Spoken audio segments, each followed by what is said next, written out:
Good morning class. Today we are going to discuss about the reactive intermediate. They are also termed as reaction intermediates. Okay, they are also termed as reaction intermediate.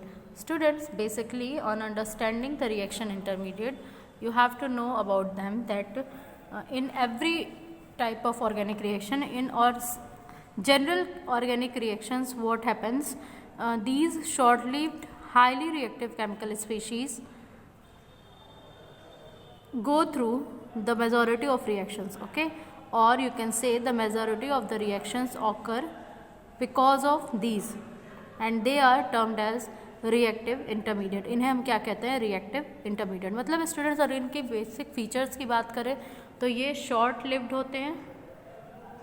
These reactive intermediate are short lived, बहुत ही short lived होते हैं और highly active होते हैं, highly reactive होते हैं. इनकी जो रिएक्टिविटी होती है वो बहुत हाई होती है. ओके, और अगर हम बात करें कि चूँकि ये शॉर्ट लिव्ड हैं, हाईली रिएक्टिव केमिकल स्पीशीज़ हैं जिनके through majority of organic reactions occur होते हैं, इन्हें ही हम क्या कहते हैं? Reactive intermediate. अगर हम इनके एग्जांपल्स की बात करते हैं students, so it may be carbocations, ये कार्बोकैटायंस हो सकते हैं. It may be carbon ions, ये कार्बन आयंस हो सकते हैं. It may be free radicals, ये फ्री रेडिकल्स हो सकते हैं.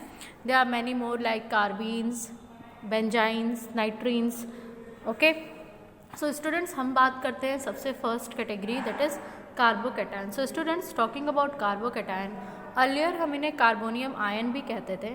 तो जो केमिकल स्पीशीज़ हैं bearing a positive charge on carbon, जो भी केमिकल स्पीशीज़ हैं जिसमें कार्बन के ऊपर क्या आ रहा है? पॉजिटिव चार्ज आ रहा है. ठीक है, and carrying 6 electron in its valence shell, और इसके पास क्या है? 6 इलेक्ट्रॉन्स हैं वैलेंस सेल में.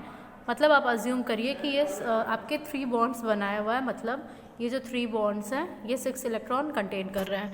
Okay, they are called as carbocation, ये कार्बोकैटायंस होते हैं.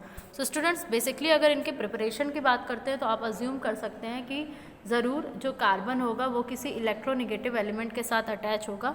ये जो इलेक्ट्रोनेगेटिव एलिमेंट है, आप सपोज करिए यहाँ हम बस हाइड्रोजन ही रख लेते हैं, ये इलेक्ट्रोनेगेटिव एलिमेंट बॉन्डिंग इलेक्ट्रॉन्स को अपनी ओर अट्रैक्ट करेगा और इस तरीके से कार्बन के ऊपर पॉजिटिव चार्ज जनरेट हो जाएगा. दैट मीन्स कार्बन के पास 6 इलेक्ट्रॉन्स आ जाएंगे और जो आपका हेलोजन था, जो भी नेगेटिव स्पीशीज़ था, वो माइनस हो जाएगा. ठीक है, तो ये जो आप यहाँ पे देख पा रहे हैं ये कार्बोकैटायन बन गया. चूँकि CH3 पॉजिटिव है तो इसको हम मिथाइल कार्बोकैटायन कहते हैं. ओके स्टूडेंट्स, इसी तरीके से आप यहाँ पे देख पा रहे हैं यहाँ पे भी कार्बोकैटायन का जनरेशन हुआ है जो कि टर्शरी ब्यूटिल कार्बोकैटायन है, जब हमने टर्शरी हैलाइड लिया था. ओके, सो स्टूडेंट्स यहाँ पे हम बात करते हैं कि इनके क्लासिफिकेशन की.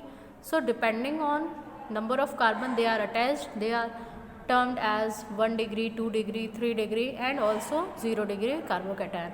तो अगर आप देखते हैं जैसे कि हम यहाँ पे कैटेगरी देख रहे हैं CH3 CH2 पॉजिटिव. ठीक है, ये जो हमारा कार्बोकैटायन है ये 1 डिग्री कार्बोकैटायन है. अगर हम देखते हैं CH3 CH पॉजिटिव CH3, यहाँ पे जिस कार्बन पे पॉजिटिव चार्ज है वो 2 कार्बन से अटैच है, तो ये कार्बोकैटायन 2 डिग्री हो जाता है. इसी तरीके से स्टूडेंट्स अगर जिस कार्बन एटम पे पॉजिटिव चार्ज है इसके सराउंडिंग 3 कार्बन एटम्स हैं, ठीक है, तो ये आपका 3 डिग्री कार्बोकैटायन हो जाता है.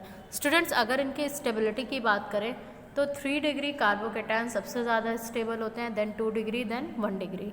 ओके, ये इनके स्टेबिलिटी ऑर्डर है. लेकिन स्टूडेंट्स इनकी अगर रिएक्शन के ऑर्डर देखते हैं तो 1 डिग्री ज़्यादा रिएक्टिव होता है, फिर 2 डिग्री होता है, फिर 3 डिग्री होता है. कुछ एक्सेप्शनल कंडीशन है जहाँ पे आप वायलेशन देख सकते हैं. So this is about carbocations. In our next lecture we will discuss about carbon ions and free radicals. Thank you class.